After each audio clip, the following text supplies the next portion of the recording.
Olá, boa noite a todos e a todas. É um prazer mais uma vez estar com cada um de vocês. Hoje é dia 12 de julho. Eu sou o reverendo Fábio Teixeira Gonçalves, pastor da Igreja Presbiteriana de Conchas. Estamos, neste instante, iniciando mais uma vez um culto que prestamos ao Senhor, um serviço de adoração a Ele, na expectativa de que, no momento oportuno, Ele venha falar aos nossos corações também. Eu convido você, se puder, a cantar comigo o hino número 107. Vamos cantar a primeira, a terceira e a quarta estrofe. Quero estar ao pé da cruz, que tão rica fonte corre franca salutar de Sião no monte. Sim, na cruz, sempre me glorio e por fim descansarei, salvo além do rio. Desta cruz desejo aqui sempre recordar-me, bela sombra, Salvador, queiras abrigar-me. Junto à cruz ardendo em fé, sem temor vigio, firme até a pátria ver, santa além do rio. Sim, na cruz, sempre me glorio e por fim descansarei, salvo além do rio. Eu cantei então o hino número 107 do nosso inário presbiteriano. Eu quero convidar você agora a que ore comigo neste instante. Senhor, estamos aqui na Tua presença, certos de que o Senhor tem algo a falar conosco. Portanto, te pedimos-te, venha encher os nossos corações, preenchê-lo com a Tua palavra. Vem nos instruir, vem nos ensinar. No momento oportuno, desejamos ouvir a Tua voz, o Teu recado e, alimentados pelas Escrituras Sagradas, prosseguirmos na nossa caminhada diária. Pedimos-te que assim seja, e certos, ó Deus, da ação do Teu Espírito neste momento e neste local, rogamos-te e falamos contigo em nome de Jesus. Amém, Senhor. Se você tiver a sua Bíblia aí contigo, por favor, abra em Deuteronômio, capítulo 7. Nós vamos ler do verso 1 até o versículo 11. Deuteronômio 7, de 1 a 11. Quando o Senhor teu Deus te introduziu na terra a qual passas a possuir, e tiver lançado muitas nações de diante de ti, os heteus e os gigazeus, e os amorreus, e os cananeus, e os ferezeus, e os heveus, e os jebuseus, 7 nações mais numerosas e mais poderosas do que tu, e o Senhor teu Deus as tiver dado diante de ti, para as ferir totalmente as destruirás. Não farás com elas aliança, nem terás piedade delas. Nem contrairás matrimônio com os filhos dessas nações. Não darás tuas filhas a seus filhos, nem tomarás suas filhas para teus filhos. Pois elas fariam desviar teus filhos de mim, para que servissem a outros deuses. E a ira do Senhor se acenderia contra vós outros, e depressa vos destruiria. Porém, assim lhes fareis: derribareis os seus altares, quebrareis as suas colunas, cortareis os seus postes ídolos e queimareis as suas imagens de escultura. Porque tu és povo santo ao Senhor, teu Deus, o Senhor, teu Deus, te escolheu para que fosseis o seu povo próprio, de todos os povos que há sobre a terra. Não vos teve o Senhor afeição, nem vos escolheu porque fosseis mais numerosos do que qualquer povo, pois éreis o menor de todos os povos. Mas, porque o Senhor vos amava, e para guardar o juramento que fizera a vossos pais, o Senhor vos tirou com mão poderosa e vos resgatou da casa da servidão, do poder de Faraó, rei do Egito. Saberás, pois, que o Senhor teu Deus é Deus, o Deus fiel, que guarda a aliança e a misericórdia até 1000 gerações, aos que o amam e cumprem os seus mandamentos, e dá o pago diretamente aos que o odeiam, fazendo-os perecer. Não será demorado para com o que o odeia, prontamente lhe retribuirá. Guarda, pois, os mandamentos e os estatutos e os juízos que hoje te mando cumprir. Observe, nós estamos agora trabalhando com o livro de Deuteronômio e é preciso, de início, considerar que esse livro traz as palavras que Moisés recebeu do Senhor. E as recebeu para transmiti-las a Israel num momento extremamente importante na história do seu povo. A situação de Israel, naquele momento, era o seguinte: a jornada de 40 anos no deserto, se você não se lembra disso, eu sugiro que você releia, sobretudo, os livros de Êxodo e quem sabe alguns seguintes. Você vai conhecer bem essa história. Então, a jornada dos 40 anos do deserto estava chegando, então, ao fim. O povo de Deus se encontrava perto ali das margens do Rio Jordão e, ansioso para entrar e possuir a terra prometida de Canaã, o povo, então, passa a ouvir Moisés. Pelo poder de Deus, eles já tinham vencido alguns povos, conquistado algumas terras lá do outro lado do Jordão. Na verdade, do lado de cá do Jordão, do lado de lá eles iriam logo depois. Mas faltava ainda assim atravessar o Jordão e conquistar Canaã.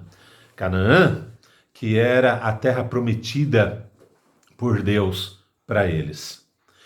É importante, meus irmãos e irmãs, sabermos também que aquela geração que estava à porta ali de Canaã era uma geração diferente daquela que havia saído do Egito.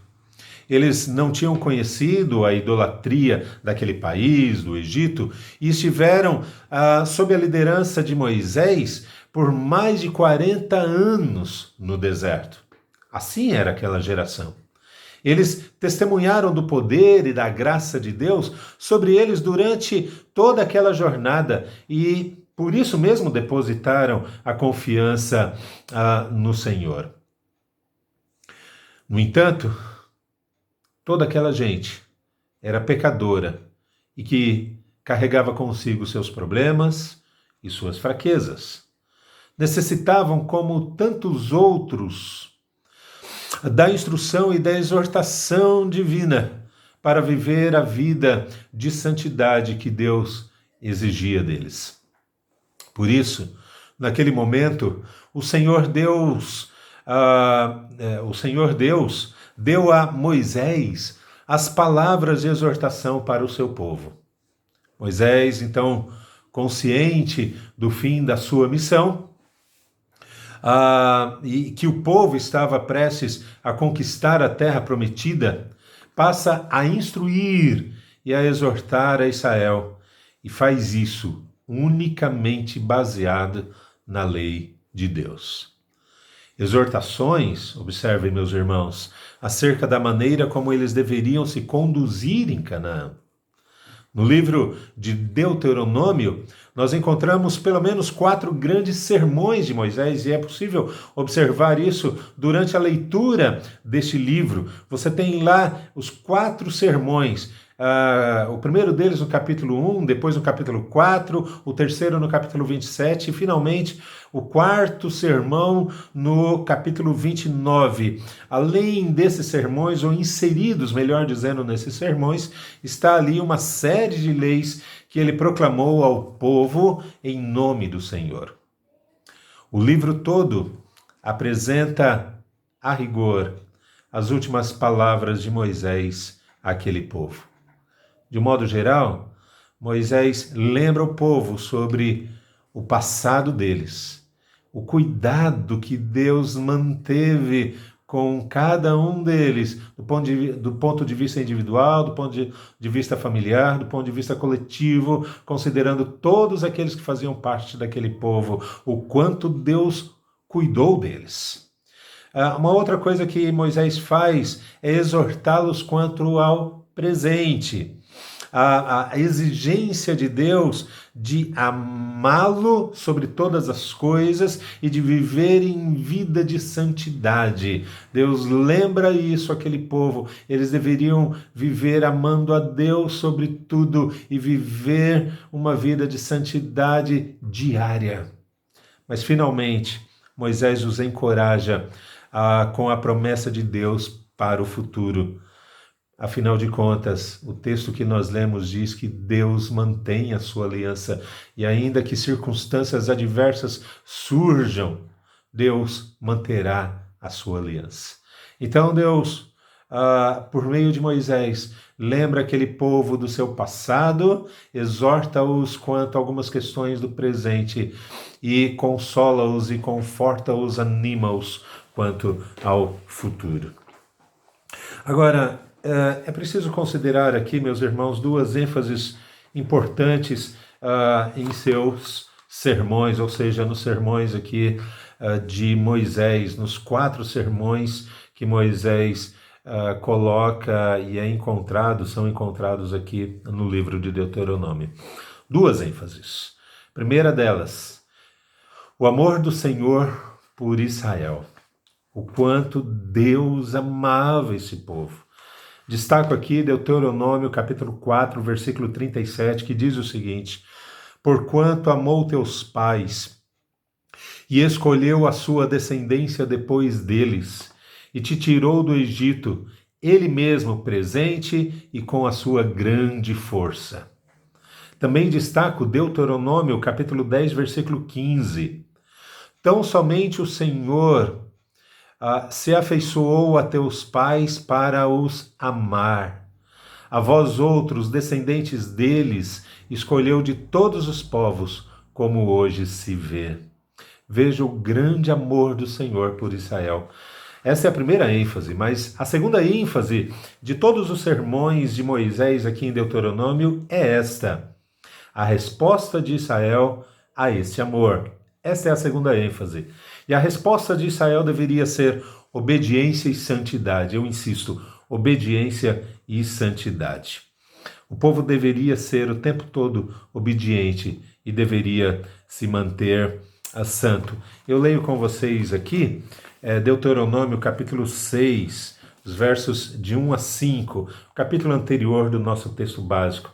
Os versos 1 a 5 do capítulo 6 dizem o seguinte: estes, pois, são os mandamentos, os estatutos e os juízos que mandou o Senhor teu Deus, se te ensinassem para que os cumprisses na terra, a que passas para a possuir, para que temas ao Senhor teu Deus, e guarde todos os seus estatutos e mandamentos que eu te ordeno, tu e teu filho e o filho de teu filho, todos os dias da tua vida, e que teus dias sejam prolongados. Ouve, pois, ó Israel, e atenta em os cumprires, para que bem te suceda, e muito te multipliques na terra que mana leite e mel, como te disse o Senhor, Deus de teus pais.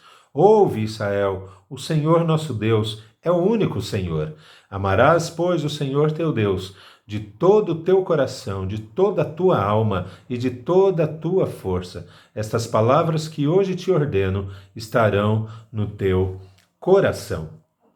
São versículos bíblicos que devem fazer parte da nossa realidade e que deveriam definitivamente fazer parte da vida daquele povo. E Moisés enfatiza isso fortemente nesses 4 sermões. Obediência e santidade deveria ser a resposta do amor de Deus, ou melhor dizendo, ao amor de Deus na vida daquele povo.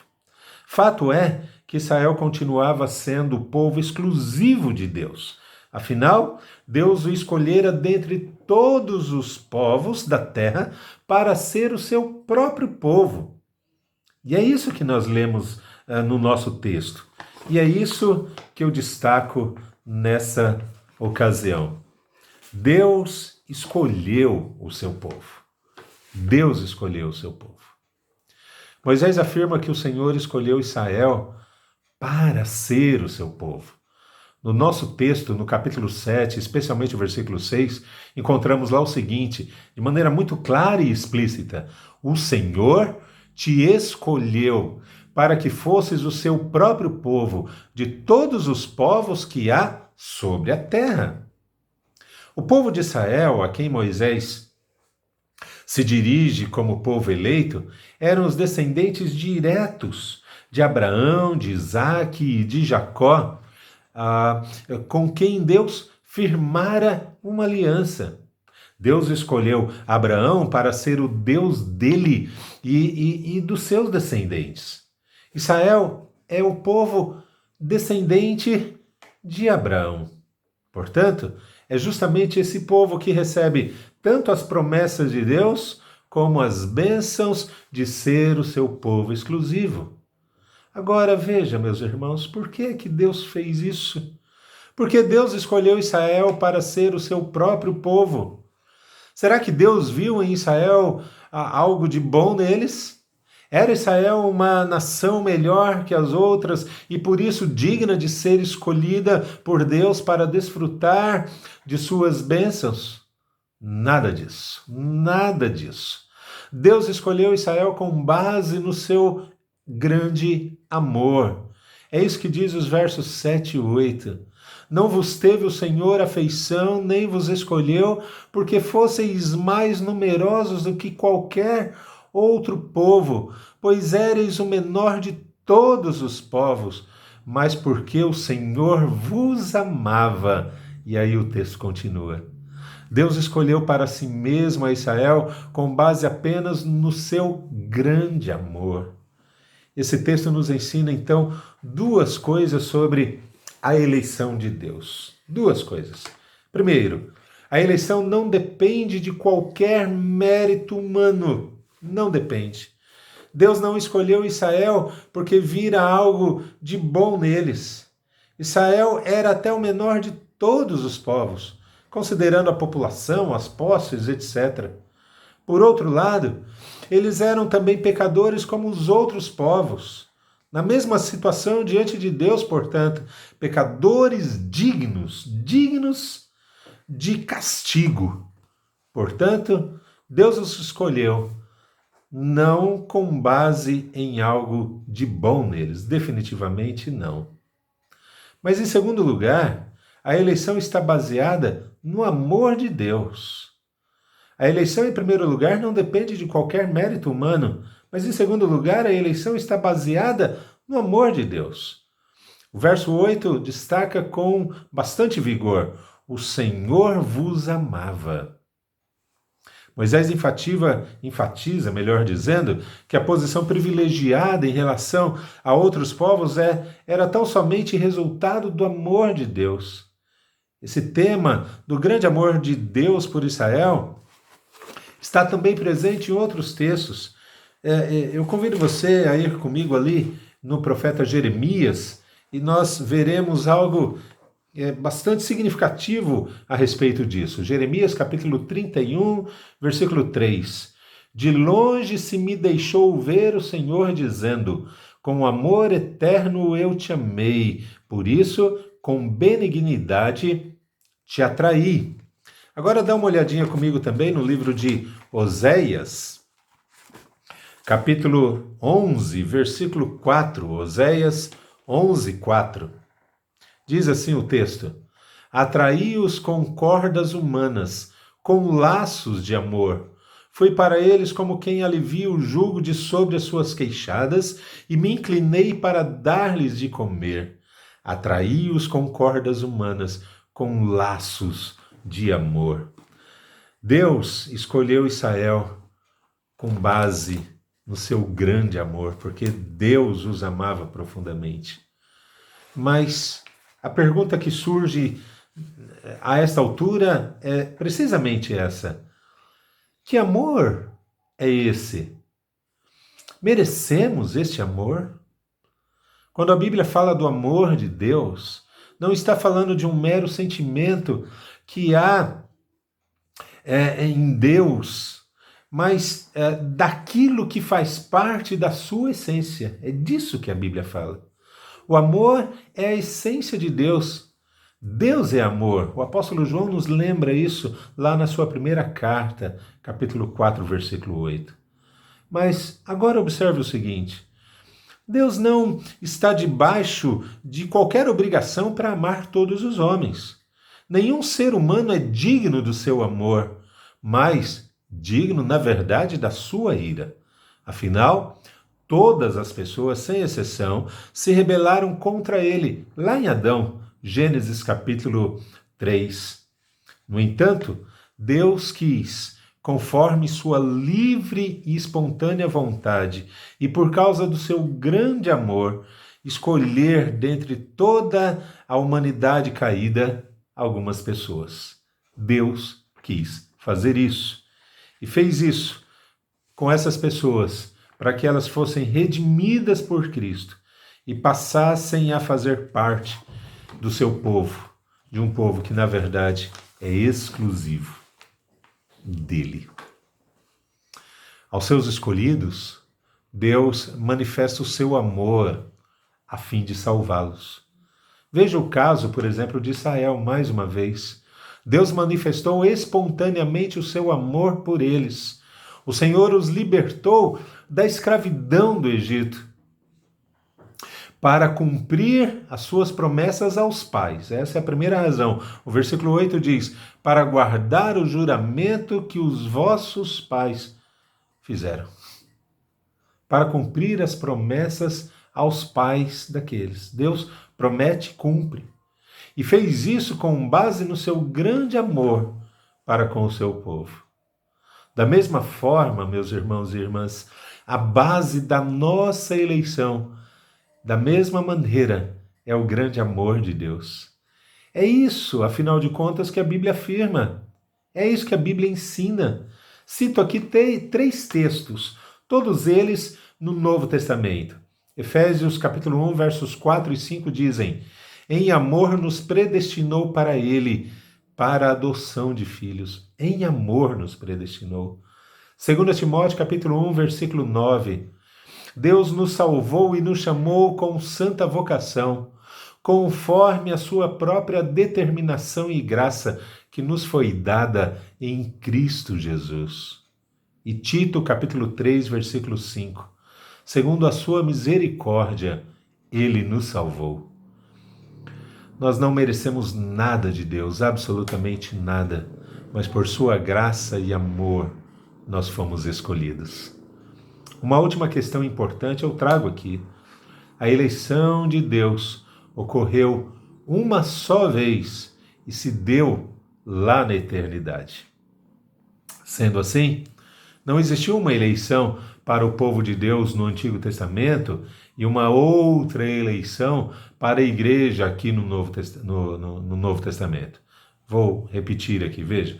Não existiu uma eleição para o povo de Deus no Antigo Testamento e nem uma outra eleição para a igreja agora no Novo Testamento. A eleição, na verdade, é uma só, tanto para o Antigo Testamento como para o Novo Testamento. Os eleitos, todos eles, são objetos do amor de Deus, revelado em Cristo Jesus.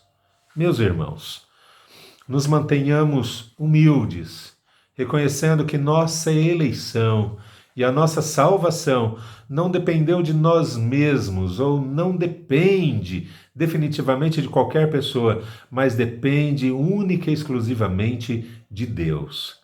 Reconhecendo que nossa salvação não aconteceu por nossas obras, por causa do seu grande amor revelado, sim, na cruz. Esse sim é o motivo real da nossa salvação e da salvação de qualquer pessoa. A doutrina da eleição, com base no amor de Deus, é uma fonte de grande consolo e de estímulo. Estímulo a quê? Estímulo especialmente a pregar o Evangelho para a conversão de outras pessoas. Nós não sabemos quem são os eleitos de Deus. Só o Senhor sabe. Sendo assim, a nossa tarefa é pregar a palavra, pois as ovelhas de Cristo ouvirão a sua voz conforme o texto bíblico e o seguirão, e da mesma forma, assim como nós, se sentirão consolados e serão gratos eternamente. E também, sobretudo, estimulados a continuar a pregação do Evangelho. Quero concluir minha breve palavra nesta ocasião dizendo: de fato, é um grande privilégio ser escolhido para pertencer ao povo de Deus. O povo que pertence a Deus desfruta de todos os seus benefícios, sobretudo da salvação eterna ao lado do Senhor. Amém, queridos. Amém. Nós vamos encerrar o culto nessa ocasião cantando mais um hino, agora o hino 201 do nosso inário presbiteriano. O título do hino é Manso e Suave. Nós cantaremos a primeira, a terceira e a quarta estrofe. Manso e suaveis, Jesus nos chamando, chama por ti e por mim. Eis que ele as portas espera, velando, vela por ti e por mim. Vem já,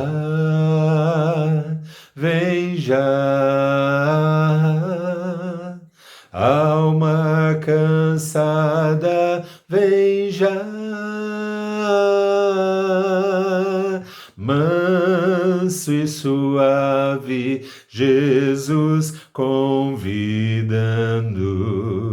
chama, ó pecador, vem. O tempo corre, as horas passam por ti e por mim. Transes de morte por fim vão chegam a ti e a mim. Oh, quanto amor que Jesus nos tem dado a ti, a mim. Eis que foi morto, foi crucificado, morto por mim e por ti. Vem já,